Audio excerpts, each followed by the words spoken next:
Ang mga pinakabagong balita at mahalagang issue na walang kinikilingan, walang pinoprotektahan. Doon at ngayon, serbisyong totoo ng GMA News.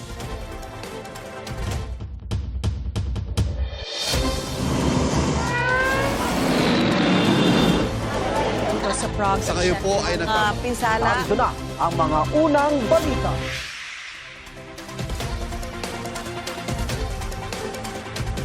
Si Senador Joel Villanueva ang ika-13 senador na naging dahilan kaya nakapaghalal ng bagong Senate President kahapon.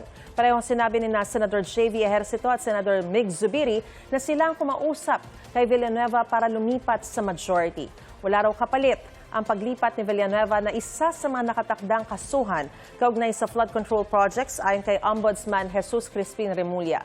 Dati na iginiit ni Villanueva na wala siyang kinalaman sa questionableng flood control projects. Sabi rin ni Villanueva, gusto lang niya magtrabaho kaya siya sumali sa bagong majority.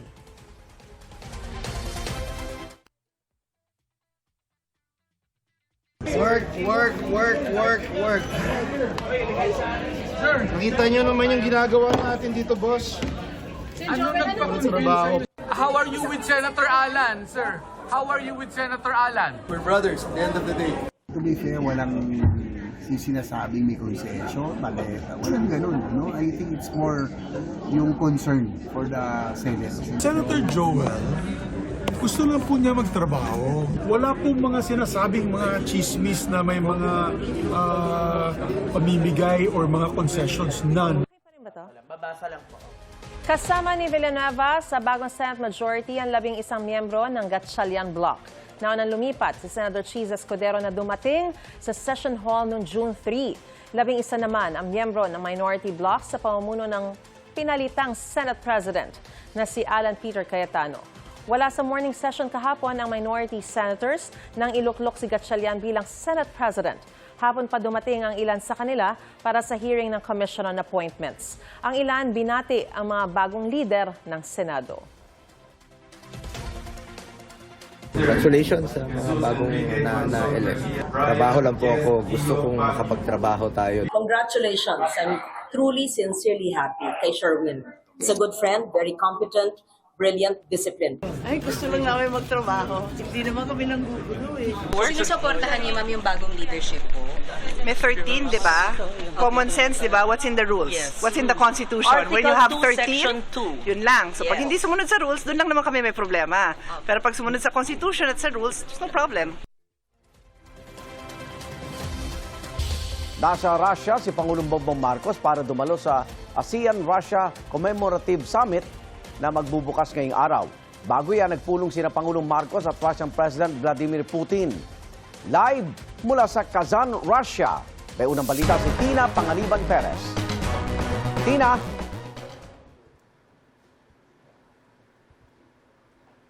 Yes, Arnold, good morning. 1:07 a.m. ngayon dito sa Kazan, Russia. Kahapon ay nagsagawa ng bilateral meeting itong si Pangulong Bongbong Marcos at si Russian President Vladimir Putin. Ito ay bago ang formal na pagbubukas ng ASEAN-Russia Commemorative Summit na magbubukas ngayong araw. At kasama doon sa mga pinag-usapan nila ay ang pag-enhance ng trade o kalakalan dito sa pagitan ng Pilipinas at ng Russia, at kasama sa mga inaasahang paiigtingin ay yung sa energy at food security.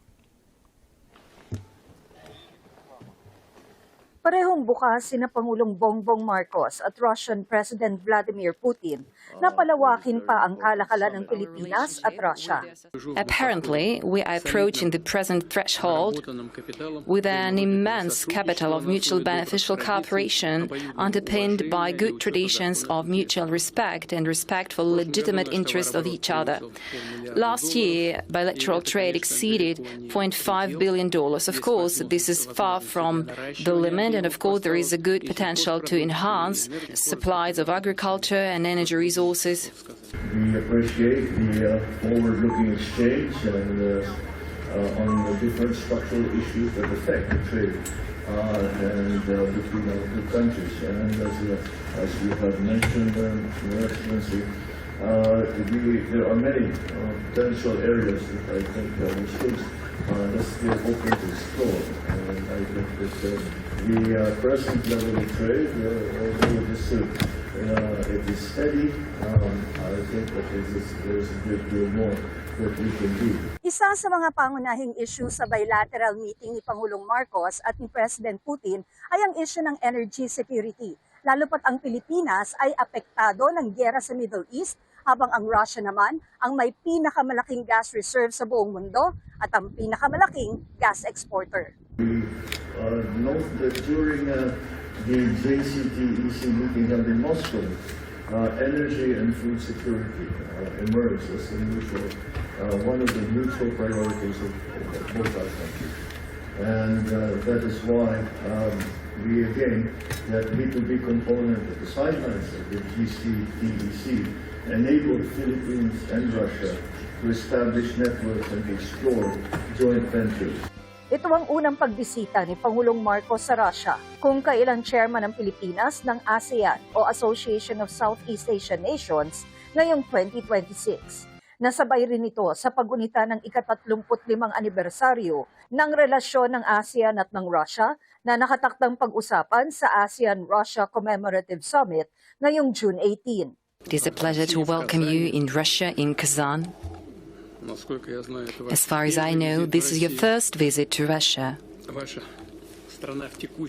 This year, your country chairs in the ASEAN, and we are happy that during your chairmanship in the ASEAN, we will celebrate the 38th anniversary of our relationship with the association.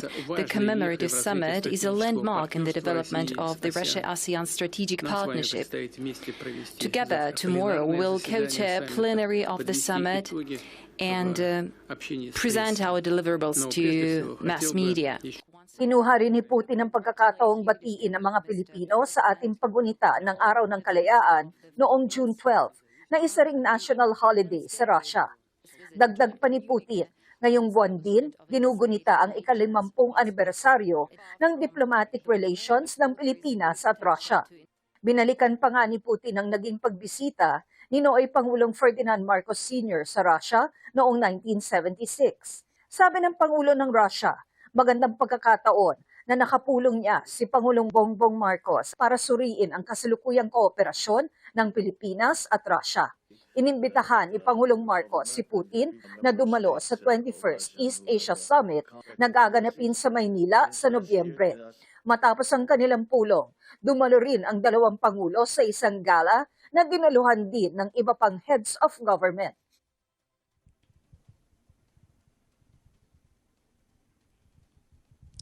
Sa ngayon, Arnold, ang klima rito sa Kazan, Russia ay maulan pero tuloy ang pagbubukas ng ASEAN-Russia Commemorative Summit na pangungunahan ni Pangulong Marcos at President Putin bilang co-chairs. Gaganapin yan, Arnold, sa Kazan Expo International Exhibition Center. Arnold?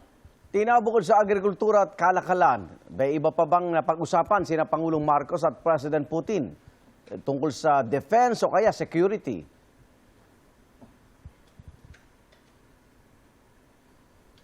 May mga nabanggit si Ambassador Bailen na posibleng kasama yan sa mga pag-uusapan. Pero aalamin natin kung titiyakin natin kung napag-usapan nga ba yan kahapon sa bilateral meeting dahil hindi natin nasaksihan yung buong pulong, Arnold. Maraming salamat, Tina Panganiban Perez live mula sa Kazan, Russia.